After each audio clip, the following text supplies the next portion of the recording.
bëja atë pyesja në fakt për ngjarjen në Skënderaj, duke qenë që ishte një ngjarje që bëri buj dhe shkaktoi edhe reagime politike, ku sot reagoi edhe zoti Kurti, i cili tha se hetimet nga prokuroria janë të vonuara. Çfarë ndodhi konkretisht? Sepse kemi vetëm atë që është thënë në media, madje sot pati dhe një reagim edhe nga njëri nga të prekurit nga kjo, zoti Mehani, i cili ka deklaruar se zoti Lushtako ishte i pari që ushtroi dhunë dhe tha se tashmë është i friksuar, madje dhe se familja e tij ishte nën presion. Sa serioze është situata? Serioze është relativisht shumë për shkak se kjo ngjarje e shpërfaqe ekzistencën dhe tolerancën që ja kanë bërë organet e gjyqësorit, institucionet përgjithsisht të drejtësisë, shtetit të thellë, respektivisht mekanizmave paralel funksional me theks në Skënderaj. Po natyrisht ata kanë funksionuar dhe funksionojnë për fatkeq ende edhe në gjithë segmentet e sektorit të drejtësisë, të doganave, në sektorët e ekonomisë e tjerë. Për çdo ditë më tepër do të shpërfaqen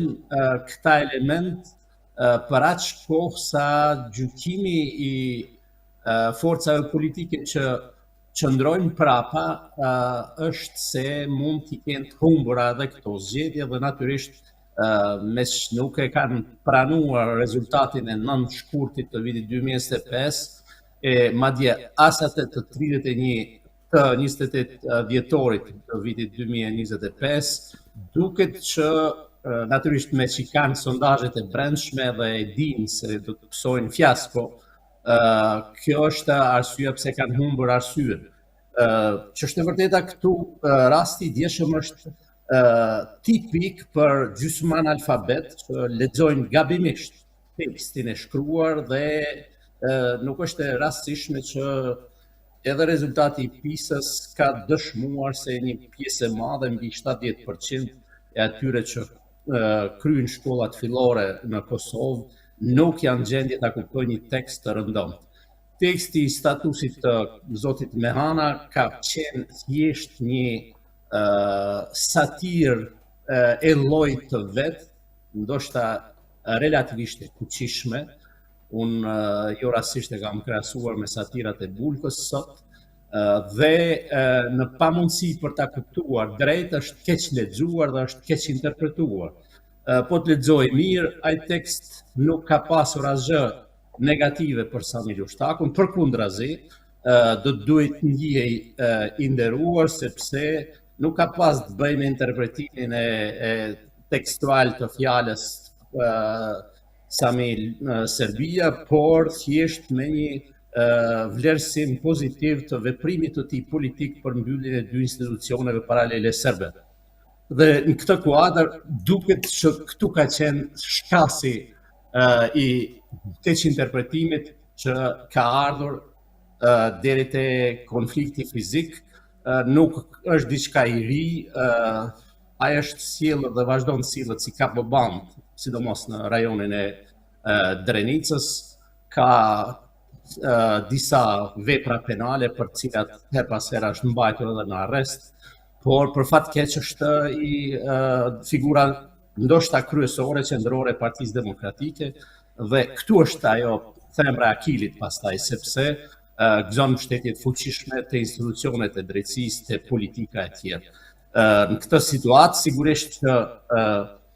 ngatërimi pastaj që i bëhet me interpretime madje edhe përtej Atlantikut prej komentatorëve që nuk e njohin realitetin në Kosovë, duke ndarë shoqërinë në katë ndarë dhe në qytetar modern, politikën gjithashtu në këtë pikpamje në nacionalist dhe titist, që është krejtësisht interpretimi gabuar, jep për konotacione të theksuara politike dhe ushqen konfliktin dhe ndarjen, por gjithmonë duke pas përmbulesë emblemën e fuqishme të ushtrisë shqiptare të Kosovës, duke shërbyer atë emblem, atë uniform, më tepër si një lloj mbuleset për veprimtarinë antiligjore, respektivisht për vjedhjet e thella që ja kanë bë buxhetit dhe keqpërdorimin e buxhetit shtetit. E qartë, pra ju po thoni që e gjithë ngjarja nisi nga një status i keq interpretuar ose i keq lexuar qëllimisht Sakt. nga zoti Lushtako. Ose ata që ja kanë interpretuar sepse duket që ai nuk ka një gjendje të kuptojë një tekst. E qartë. Ditën e djeshme, më pas i ndodhi ngjarja në zonën e Skënderajt, kanë zbarkuar edhe forcat policore, të cilat nga opozita janë interpretuar si presion, ndërkohë që vetë në komunikatën e policisë u tha që janë masa të shtuara për shkak të nisjes së sezonit veror. Përse kishte një prezencë aq të shtuar të forcave policore në këtë zonë? Unë mendoj që kanë bërë mirë policia njësitë speciale që kanë shkuar atje, sepse ka pasur mundësi që të shpërthej të eskaloj më tutje zemrata, sepse një pjesë e mirë e qytetarëve të Skënderajt janë hallë. Ata janë hallë thjesht prej bandave. Dhe në këtë kuptim prezenca e policisë ka qetësuar situatën. Ndërkohë, derisa situata ka filluar të qetësohet, ata janë tërhequr, por janë aktiv institucione tjera të sigurisë. Dhe ky është një fat i mirë, sepse kështu mund të ruhet qetësia atje dhe të mos ftojnë familjarët të gjitha palëve, që është e vërteta, sepse mos të harrojmë një fakt. Gjuha e ashpër e Sami Lushtakut njihet edhe në raport me Jakub Krasniqin, për shembull, një fyrje tepër banale që ja ka bërë djalit të Hamzi Asharit, një fyrje gjithashtu të ashpër që kur ishte ai kryetar komune atje etj. Pra është një sjellje prej një njeriu që zotëron fuqi paralele dhe që nuk gati thoshte nuk e njeh shtetin fare. Pra, ka edhe precedent të tjerë, po ka zoti Lushtaku të tjera raste ku mund të ketë dhunuar persona, domethënë njihet si person i fortë në zonë? Po, patjetër, është i njohur rasti i avokatit Gazmend Halilaj atje, një ish luftëtari madje, që ka pasur edhe shtabin në shtëpinë e tjerë, por nuk ka qenë mbështetës i tij dhe përpasoj ai i ka shpëtuar një atentati për fije floku, si thuhet, dhe janë përgjegjur krejt formalisht, pothuajse, një pjesë e njerëzve truprojave të Samiut që kanë ushtruar atë tentim vrasje, por jo me dënimet që do të meritonte, sepse prokuroria është e kapur në Kosovë dhe gjyqësori përgjithsisht, por me theks prokuroria. Dhe kjo është arsyeja edhe pse ka pasur vonesa dje për veprim konkret urgjent nga ana e prokurorisë. Pra, kësaj po thoni që i referoi zoti Kurti, teksa deklaroi sot edhe në prezencë të zonjës Martakos që prokuroria ka vonuar hetimet. Sakt. Dhe kjo vonesë do të mund t'i kushtonte dikujt me jetë atje, por sipas gjitha gjasave, sidomos prokuroria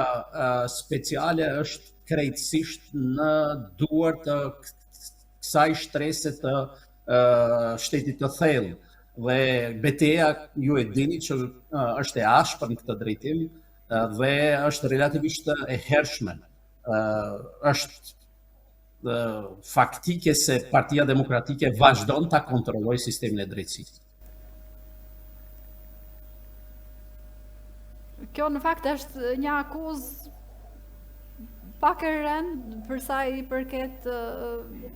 Partisë Demokratike të Kosovës, por në fakt ka patur edhe një reagim edhe nga ish deputetja edhe nga antarja e kryesisë, Ganimet e Musliu, e cila ishte në fakt ndër të parat që reagoi për prezencën e shtuar të policisë atje. Dhe tha që nuk është e vërtet arsyeja zyrtare sepse policia ishte prezente. Po, unë kam përcjellur deri në orët e vona të natës që është e vërteta ato skena teatrale të asaj deputetet pa përgjithshme total dhe deklaratat e saj pa matura atje edhe në raport me njësitë speciale dhe policinë përgjithsisht edhe komandën e tjerë. Për fat keq ajo ka qenë edhe antare e Komisionit për Siguri dhe megjithse ka informacione me që është njëra prej deputetëve me disa vite, disa legislatura rresht jo për merita të veçanta, por thjesht është pjesë e kapobandës së Lështakut, e ka kryer misionin e saj ajo mbrëm, sepse bllokoi reagimin e arsyeshëm të logjikshëm të Partisë Demokratike. Fare Partia Demokratike nuk pati guxim të distancohet nga dhuna makabre e kryetarit të komunës atje dhe njerëzve të tij. Atë dhunë dënuan institucionet përgjegjëse, madje edhe parti tjera, por Partia Demokratike nuk pati guxim të distancohet nga një dhunë e pashembullt e patolerueshme. E qartë. Ndërsa doja të ndalesha pak edhe tek vizita e zonjës Marta Kos ditën e sotme në Kosovë, e cila i këmbguli edhe një herë tjetër në po themi në zbatimin e reformave nga ana e shtetit të Kosovës, ndërkohë nga ana tjetër Kurti kërkoi përgjegjësinë edhe një herë tjetër nga Serbia për ngjarjen e rënd në veri. Ndërkohë që nga ana tjetër gjithashtu Marta Kos tha që në BE ka vend edhe për Kosovën, çka do të thënë të le një përshtypje pozitive. Ndërkohë që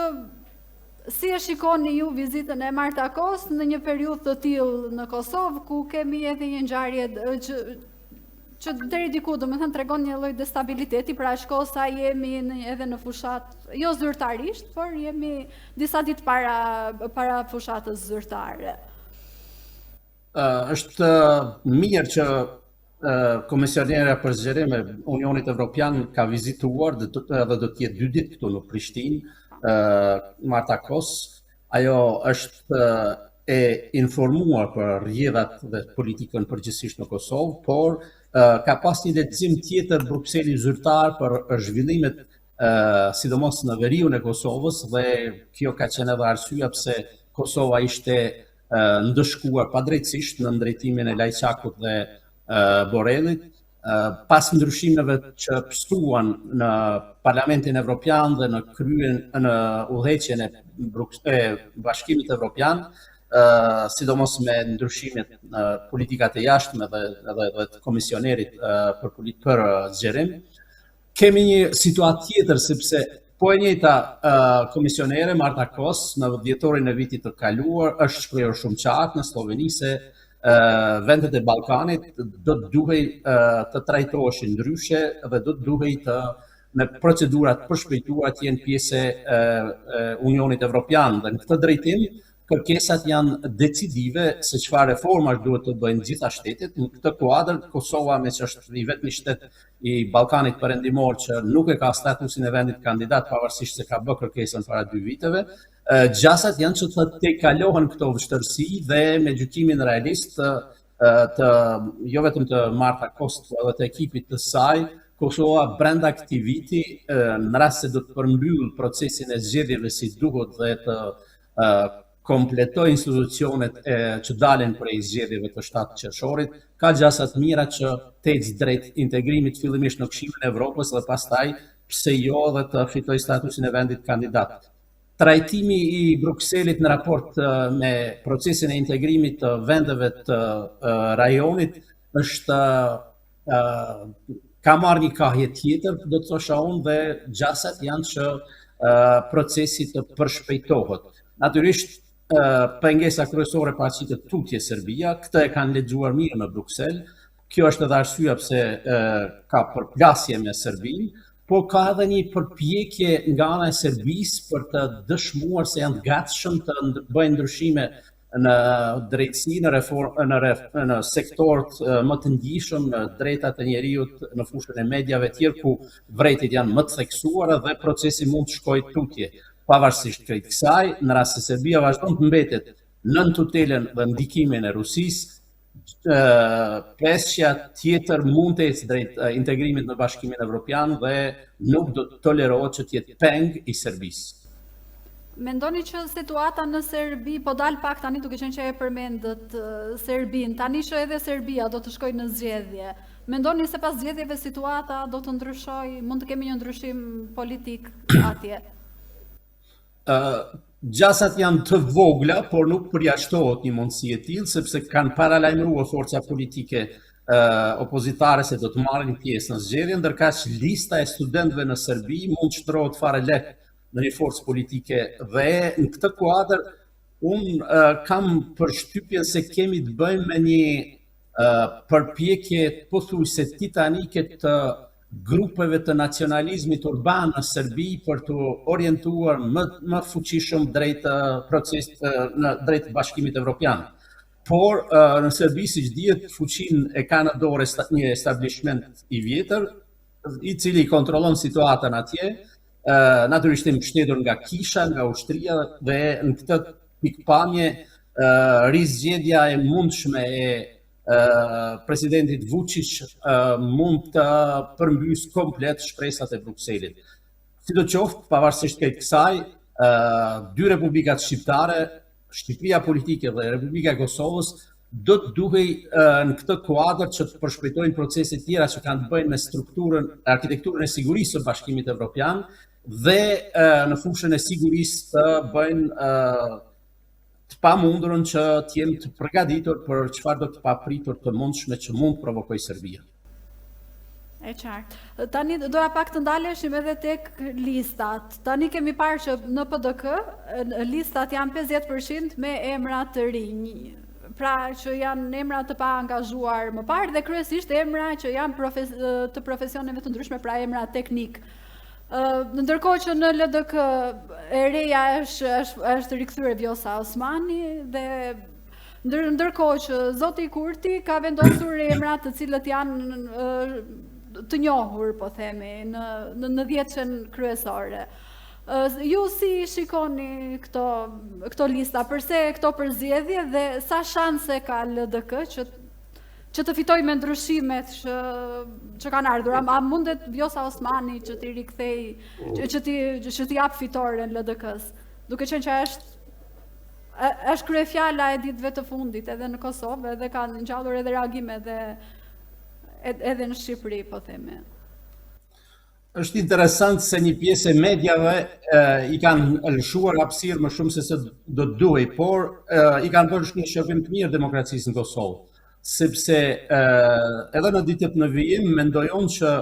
në rast se ish presidentja Vjosa Osmani vazhdon me këtë stil të fushatës, ajo do ta dëmtojë vetveten, personalitetin e saj, sepse kemi të bëjmë me një propagandë morbide, do të thosha, që është krejtësisht në kundërshtim me interesat shtetërore, por edhe të vetë partisë ku është rikthyer. Gjasat reale pra janë që ta dëmtoj më shumë se sa që ta ndihmoj. Por kjo është çështje e shtabit që ka lidhja demokratike dhe janë përcaktuar për një formë të fushatës së tillë. Është mirë që kryeministri Kurti nuk po i përgjigjet në akuzat banale që po i përdor Vjosa Osmani në adresën e tij, ndërkaq opinioni e ka shumë të qartë se kemi të bëjmë thjesht me fluskula të propagandës të së njohur këtu në Kosovë, sepse vazhdimisht kryeministri Kurti është akuzuar fillimisht si pro-iranian, pro-bolshevik, madje anti-amerikan e forma tjera akuzat të kësaj natyre, por për aq kohë sa është luftuar kështu, siç dihet prej vitit 2014 e tutje, ai është rritur vazhdimisht, ndërkaq rritjet e fundit kanë qenë jashtëzakonisht të mëdha. Në këtë plan, kjo është ndoshta edhe arsyeja pse nuk ka ndonjë dyshim të theksuar në listën e lëvizjesve vendosi, 70% pothuajse e listës është me të njëjtët emra që kanë qenë në 28 dhjetor, por ka disa prurje të reja pozitive, do të thosha unë, sidomos nga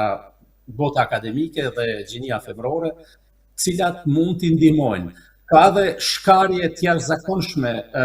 sepse në listë është futur edhe një imam i Drenicës, që për pikpamjen time është një gabim politik, sepse nuk do t'i ndihmoj procesit angazhimi i imamëve në parti politike, nuk do të duhej të ndodhte që është e vërteta, por kostoja do të jetë pastaj në adresë të lëvizjet vendosje në rast se nuk din ta përpunojnë si duhet. Pavarësisht figurës së tij personale, nuk kam asgjë, por angazhimi i hoxhallarëve në parti politike nuk do të duhet të ndodhte. Lidhja demokratike është në pikpamje të parë ka përshtypje se është forcuar, por kthimi i Vjosa Osmanit nuk ka qenë i lehtë, ka përçarje të thellë brenda, nuk është pritur si duhet prej figurave më të angazhuara në këtë legjislaturë, këto 2 legjislaturat e fundit, që kur ajo është larguar. Dëmtimi që ja ka shkaktuar në vitin 2021 lidhjes demokratike nuk mund të riparohet me këtë stil udhëheqje dhe me këtë formë të rezonimit politik, edhe nëse ka pasur ndonjë dobi në politikën e jashtme të saj, me këtë propagandë që po e bën tashmë, ajo po e dëshmon katërcifrisht se vendimi për mos rizgjedhjen e saj për mandat dytë ka qenë shumë i drejtë i arsyeshëm. Ndërkaq figurat e vjetra politike të lidhjes demokratike që në një mënyrë ose në tjetër e kanë mbajtur në jetë atë forcë politike, tashmë janë larguar tej 10 vjetësh së parë, dhe mundësia reale është që të kemi një rrudhje të lidhjes demokratike dhe një rrudhje përgjithsisht të opozitës. Në këtë drejtim, pikpamja ime është se kështu po i bëhet një shërbim demokracisë në Kosovë, sepse po krijohet hapësirë që pas zgjedhjeve të 7 qershorit në Kosovë të dalë në skenë një forcë e re reale